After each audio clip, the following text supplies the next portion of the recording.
Good morning, good morning, good morning. Today is Monday, October 6, 2025. Back with another episode. Thank y'all for tuning in. I really appreciate it. And I'm truly grateful.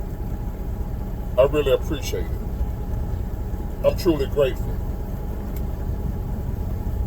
We heard you the first time, Big Ward. And we appreciate you too. I'm glad to hear that. But again, I thank y'all for tuning in. I really appreciate that. I'm truly grateful for y'all tuning in, for y'all watching every day, support, encouraging words, super chats, super thanks, cash apps, comment, you subscribe. I appreciate all of it. And I know y'all noticed that I said that more than once, and I'm going to tell you why. The reason for that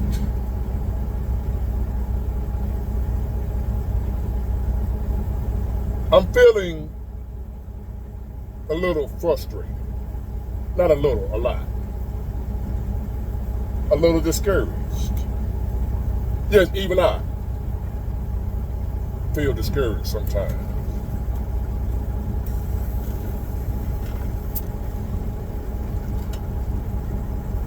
And I feel that way right now. So I'm doing this thing where I count my blessings to not focus on all the other bullshit. Sometimes you gotta count your blessings. So I consider it a blessing that y'all are watching me, that my channel has grown, because y'all watching me. So that's why I thank y'all numerous times, because I'm counting my blessings. Because other than that, if I don't count my blessings, I will be left to focus on this other bullshit. Because it seems like no matter where you look, no matter where you turn, ain't nothing but some bullshit going on in this world. There's nothing good happening. If you turn on your news, turn on your social media, listen to people talk at the store, at work, no matter where you turn, it's all bad. It's like there's nothing going on good in this world. Everything is bad. So, to combat that, sometimes I sit down and I count my blessings. Because if not, that shit will overwhelm you. The stuff we're dealing with on a daily basis, not being able to pay your bills, no job, struggling. Every time you turn left, right, front, and center, it's bad news. If it wasn't for bad news, it seems like there would be no news at all. So I have to sometimes count my blessings so that shit won't drive me crazy. So I'm thanking y'all for tuning in again, because that's a blessing that I have to write down. As I look at all the other bullshit I have to write down. I got people that rock with me. That's counting the blessings. I'm alive. Let me write that down. I'm counting the blessings. But now think about this, how deep this shit goes. If you take out the fact that if you are alive, well, you got to be alive if you're watching me, but most of us have that same list right now. I'm alive, I can see, I can hear, I can walk. Those things. But now if you remove that from the list, for most of us, ain't nothing else there. Everything else is bad. Let me repeat that. How deep this shit is. It's a blessing. That's a good thing that you can see. And you can hear. That's a big deal. You can walk. You can talk. You got all your faculties. You living. That's a big deal. And that's good. That's something to be grateful for. Well, some of us are grateful for that. Some of us don't even want to be alive. They're just too scared to take yourself out. Now, I don't recommend you do that either. But say, for instance, on your gratitude list, those are the things you're grateful for and that you're happy about. That's good in your life. Oh, that's good. If you have to list out the good things that's going on, if you happen to take away those things, just take those off the list and just leave everything else that's good. Won't nothing be on your list that's good. Ain't nothing else good going on, man. This is crazy. No, seriously. If you list out the good things, if somebody tell you, hey, list out everything that's good going on in the world, in your life, but you can't put that you're in good health and you can see, you can hear, and you're alive, you can't put that on the list. Even though that's good, seclude that. And then list everything else that's good. You won't be able to put nothing else. Because for a lot of us, the only thing that is good is the fact that we're alive and can see, got all our faculties, and a sound mind. Other than that, everything else around us, fucked up. So you have to count your blessings. Thank y'all for tuning in. I really appreciate it. Count my blessings. Because other than that, if I don't count my blessings, and I look at everything else, I will see more shit like this. News is happening right now. People who did what they did, who are responsible for opening fire on each other like that, did not care about the people around them when they did it. And now we have 14 people who have been shot. Well, the Montgomery police chief vowing not to rest until they found the people responsible for last night's mass shooting. Thanks so much for joining us here at 5 o'clock. I'm Jarvis Robertson. Now, it happened around 11:30 last night as the city was hosting several weekend events. Of the 14 people the chief mentioned, 2 of the victims have died. The 17-year-old Jeremiah Morris and 43-year-old Shalonda Williams. Now, 5 of the victims are said to be in life-threatening condition. Police believe one of the people shot was targeted and others in the crowd fired back. Now, as the search for suspects continued today, WVTM 13's Aaron Llewellyn is live near the scene in Montgomery 4. So, Aaron, what have you been able to see now that there is daylight outside? Yeah, Jarvis, earlier today when we first got to Montgomery, I did talk to an investigator, and she told me that where I am standing right here at the corner of Bibb Street and Commerce Street is exactly near the area where those shots were fired last night, taking the lives of 2 people and injuring a dozen more, So we know that this is a pretty high volume area with traffic. We can see that there are people who are walking around here. Again, we did see that there were investigators that were in the area trying to piece together what happened last night. Now, we did see again that there are some people who are walking around and also enjoying the area. And if we turn this way, we can see that there is a memorial that has been started with flowers that are being placed along the trees that are lining the street here. Now, we did see that there were police cars in the area that were blocking the street off as well, again, as those investigators were looking at the scene here. And we did look at the press conference that happened earlier today, and the city is standing firmly that the shooting is not related to the Morehouse Tuskegee Classic, the Alabama State Homecoming, or the Alabama National Fair. They said that the people who were involved in the shooting didn't care about the people who were around them when it happened. Now, police say that the 7 of the people who were shot are younger than 20 years old, with the youngest being 16. So you can only imagine how people feel about the lives who were lost and are going to be affected by this shooting. Last night's incident was unfortunate, but it was certainly avoidable. It was an incident of bad judgment, selfish behavior, and one that truly put the lives of many innocent people in danger. Now, police did tell us during that press conference that there were guns that were recovered from the scene here and that they had a high capacity of magazines, so you can only imagine how many shots were fired during that time. That took the lives of 2 people and injured dozens. So we do, or a dozen, excuse me. So we do know that police are still investigating. Again, we have seen people in the area investigating, taking a look at the scene here. So anytime that we have new information, we will bring that to you on air and online. For now, we are live here in Montgomery. Aaron Llewellyn, WVTM 13.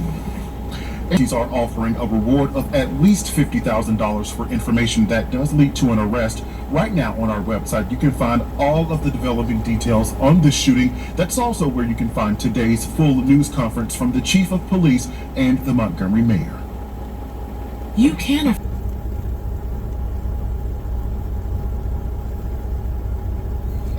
And what frustrates me even more about that,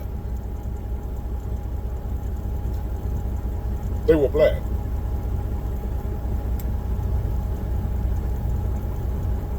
We got so many issues to deal with in my community. And all we want to talk about is what the hell Trump doing. Trump's a racist. Trump this, Trump that.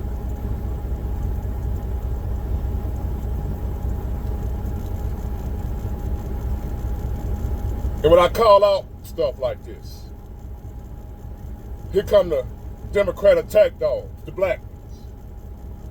Not the white ones. I never hear from the white ones. It's always the black ones. The Democrat attack dogs. Sambo. Y'all know what they call them. But I ain't talking about no damn politics. I'm talking about reality. I'm talking about life, man. That don't make no damn sense. And that's what we doing on a regular basis. So I got to count my blessings. Again, thank y'all for tuning in. I really appreciate it. I'm alive. I can see. I can hear. I got to count my blessings. You got to count your blessings. Because if you don't, you will feel how I feel right now, like I'm about to go insane. So now I had to back up a minute and count my blessings. See, because if not, I would let the fact that my son's mom called me today, needing $300, because my son having a procedure, and the copay is $300.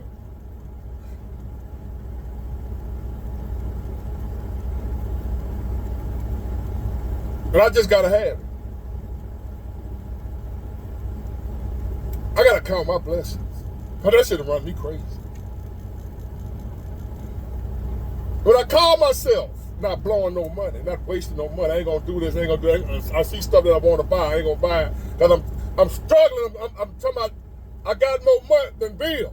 I got more bills than I got money. However that saying goes. Have you noticed that even when you do the right thing with your money, you still can't hold it? Because now, other stuff, the car break down, my truck break down, my son needs a procedure, $300. The health insurance then went up again. I was already paying $1,200 a month.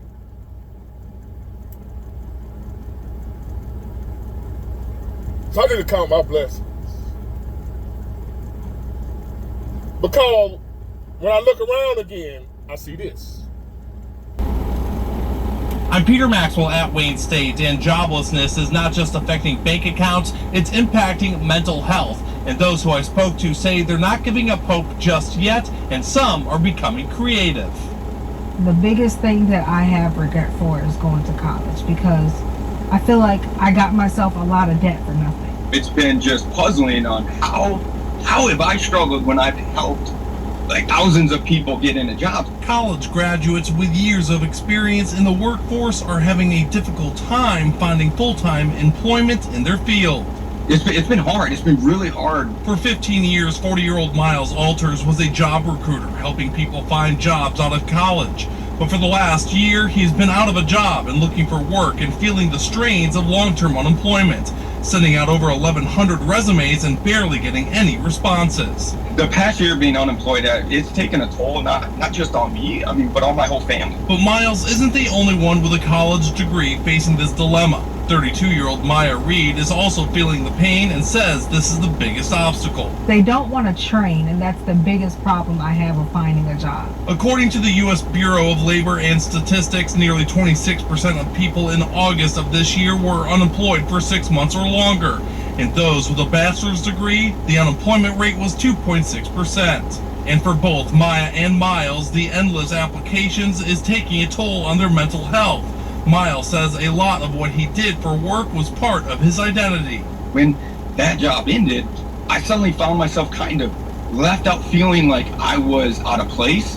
And then as time goes on and interviews die down, you start to wonder, is there something wrong with me? It's kind of hard having a one-person income right now. It does take a toll on us. I spoke with Professor Dr. Aras Javanbot at Wayne State University about how unemployment is impacting mental health, and the one thing he says you can do is change your mindset. The first thing, as I said, to know this is not your value. This is the value of what's happening in the market. The other part is to know that the emotions, the experiences, the frustration, the anger, the anxiety, the fear are understandable. Miles and Maya aren't giving up hope. Miles is starting his own business to help others in his position find gig work. I hope it really helps people. It's going to be just something where it's another gig opportunity. And for Maya, she's putting her faith in God. There's a bigger purpose for me. That's why I'm going through a struggle right now. At Wayne State, Peter Maxwell, 7 News, Detroit. Oh yes, ladies and gentlemen. It's real out here.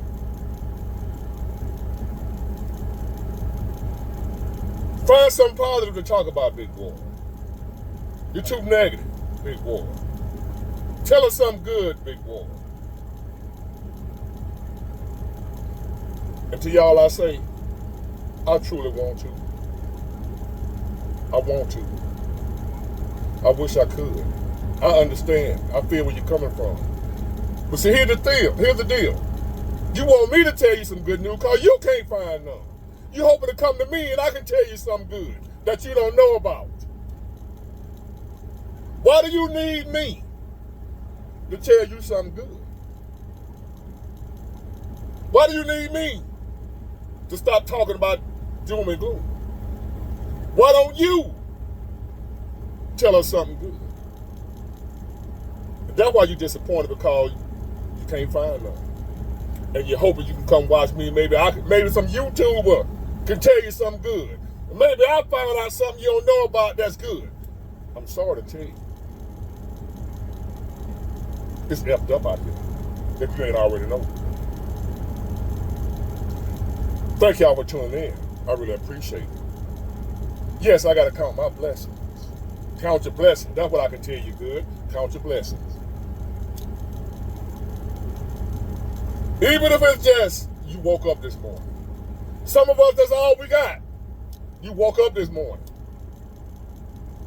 I know for a lot of us, that's all we got because of this.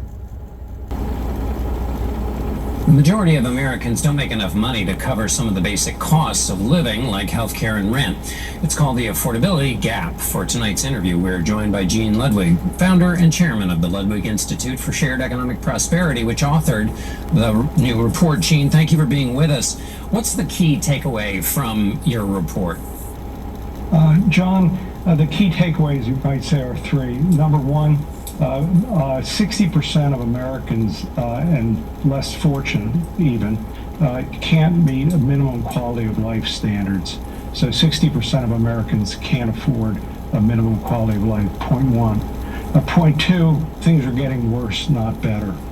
And point three is that, it's interesting, the fact is we don't have good statistics publicly. The headline statistics are misleading and painting a rosier picture than in fact is lived experience. Let me ask you about minimum quality life relative to, say, something like the Consumer Price Index. Is that what you're talking about, that mismatch?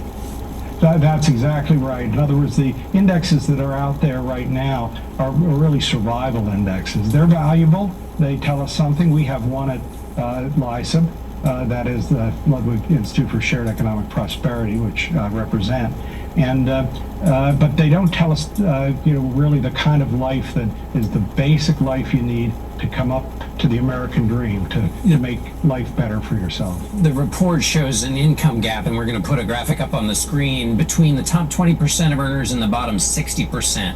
You say we're not sharing enough of the pie. Help people understand what that means. Well, for the last, we think 40 years, but certainly the last 20 years, middle and low-income Americans' well-being has declined. But as you can see from that graph, that isn't true for the upper-income groups.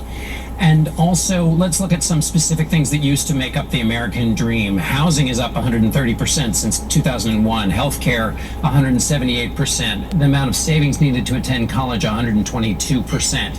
I mean, wages can never keep up with those kind of increases. So, what do those numbers tell us? Well, they tell us that wages, by the way, during this 20-year period, were up about 98%. There's a huge gap between the increase of these costs and the increase in wages, which means over 20 years, middle and low-income Americans have actually declined in terms of their ability to afford these things. Real wages are down 4.2%. So, Gene, if you had to take on one thing, what would it be? I think it's getting the facts out. I think you've got to be able to have good headline statistics, good statistics that policymakers can understand, so they can focus on the right target. If they don't have the information, they're going to basically create policies that don't work. And so that's number one, headline statistics. Number two is measuring the policies that people have and see whether they work or not. People come to Washington to do good things, but it doesn't mean necessarily the prescriptions they have really work. Gene Ludwig, we're very grateful for being with you. Thank you so much. In other words, everybody broke. We've been going downhill for at least 40 years. We've had Democrats, we've had Republicans. It ain't matter. We can sit out here and bicker about that, what you voted for, and Democrat or Republican. The last 40 years, at least, it's gotten worse for the average everyday Joe. So you want me to go find some good news? You go find it. But for me, I'm going to accept the shit for what it really is. Fucked up. Get it, got it good. Count your blessings. Bye.